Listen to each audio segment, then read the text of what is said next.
Good evening. Here is the world news from BGI TV, Baba Bagedemo TV. I am Sanut Olakomi Ajikade. First, hear the major headlines for the world news. No birthday wishes for Buhari. Nigerians undergoing pain. Why Nigerians should prepare for more hardship. Federal government announces dates for Christmas and New Year holidays.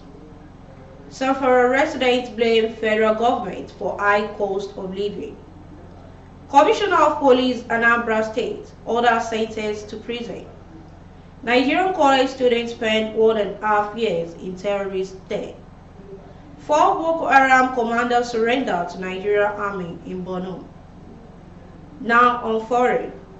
Court orders ousted Peru's president to spend 18 months in detention. And lastly, on sports.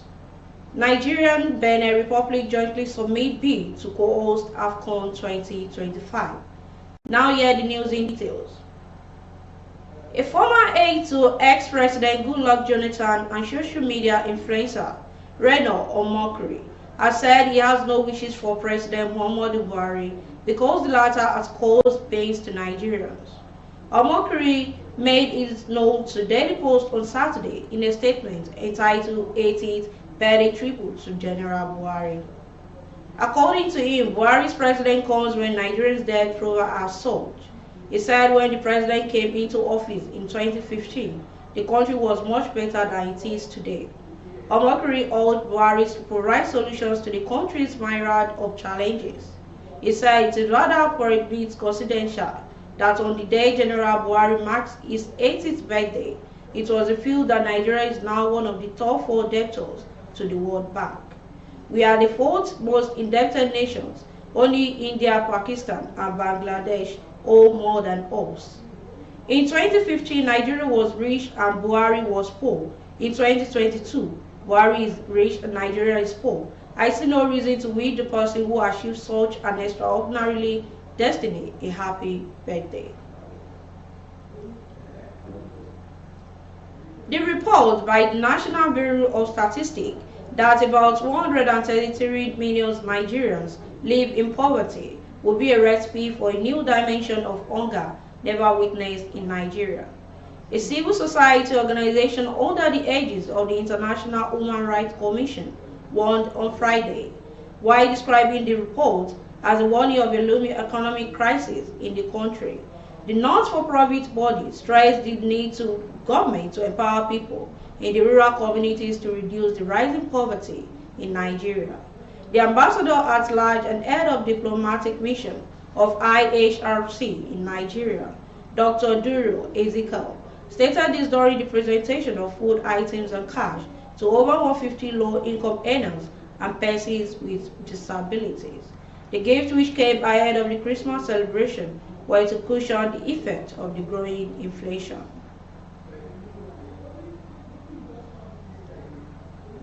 The federal government on Friday declared December 26 and 27, 2022 as public holidays to mark Christmas and Boxing Day, while Monday, January 2, 2023 has been declared a holiday to mark New Year's declaration. The Minister of Interior Rauf Aregbesola made the announcement in a statement by the Ministry Permanent Secretary, Dr. Shuhad Belgo. The minister urged Christians and Nigerians to make the best use of this festive period to pay for the total eradication of insecurity troubling the country. Residents of Zamfara State have blamed the federal government for the sharp rise in cost of living. The businessman in the state, Alhaji Aminu Abubakar, said the government should be held responsible for the insecurity and socio-economic challenges ravaging the entire country. In an exclusive interview with Daily Post in Guzau, the state capital, he pointed out the citizens were dying on a daily basis due to security challenges, hunger, and starvation. Abubakar pointed out the security of lives and properties of the citizens was no longer guaranteed. From all indications, the protection of lives and properties of the citizens are gone beyond the power of the federal government.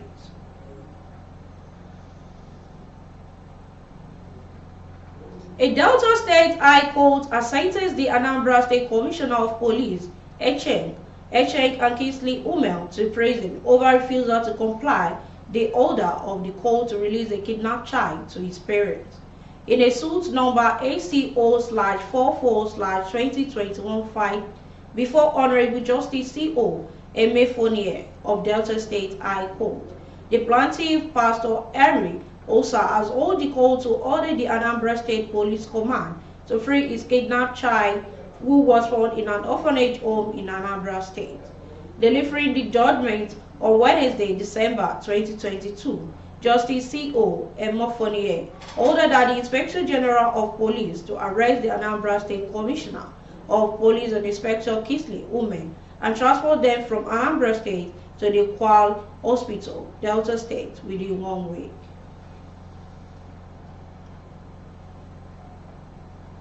Bandits abducted 96 students and 8 teachers from the college on Thursday, 17 June 2021. Many of the students were released, but 11 of them are still being held over a year and a half now. No fewer than 11 students of the federal government college, Benny Yauri, Kebbi State, have now spent 1 year and 6 months in the captivity on the terrorists locally dubbed as bandits who stole them away since June 2021. The chief imam of Aliru Bello Jumat Mosque in Benin, Kebbi State, Malam Tuko Kola, on Friday asked the federal and state government to secure the release of the remaining students, adding that the mother of one of them died on hearing the news of her daughter giving birth for the insurgent. The chief imam during his sermon said it had been over a year since bandits invaded the FGC in Beni Yauri and abducted the students. Bandits abducted 96 students and 8 teachers from the college on Thursday, 17 June 2021. Many of the students were released to a state government in batches, but 11 of them are still being held for over a year and a half now.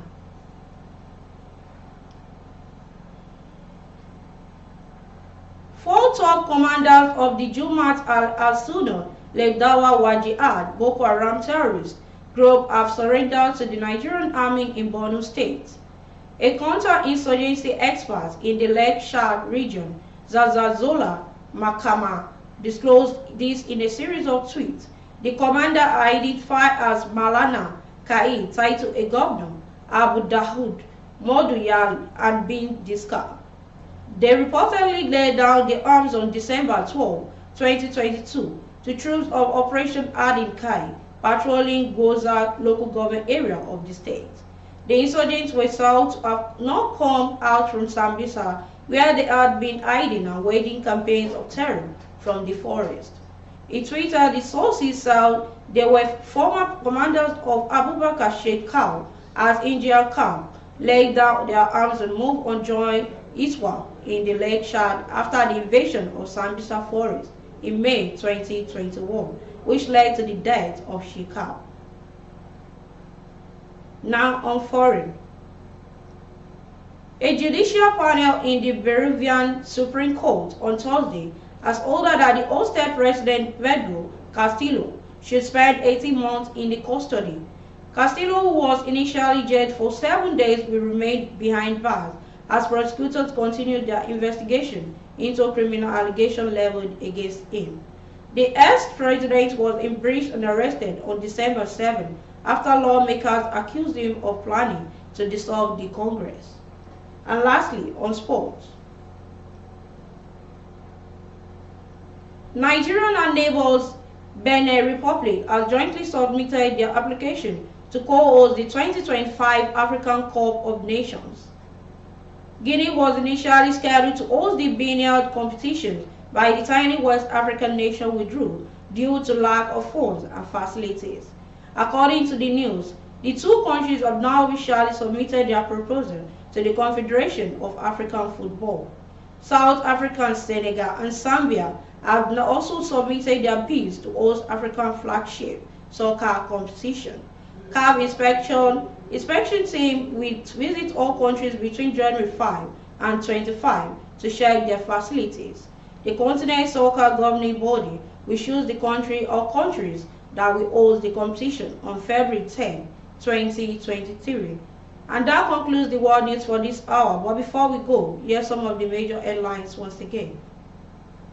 No birthday wishes for Buhari. Nigerians undergoing pain. Why Nigerians should prepare for more hardship. Federal government announces date for Christmas, New Year holidays. Zamfara residents blame federal government for high cost of living. Commissioner of Police, Anambra State, orders sentenced to prison. Nigerian college students spend 1.5 years in terrorist den. So join us on all our social media handles, on Facebook as Bagademo with Alawi at Debayo. Follow the page and share the page. And on Instagram as Bagademo_22. Follow the page and share the page as well. And on YouTube as Baba Bagademo TV. Kindly subscribe to our YouTube channel and turn your post notification bell. And for the placement of your advert or event coverage, call the number showing on the screen. Thanks so much for always watching our news on BGI TV. I am Sanut Olakomi Ajikade. Bye.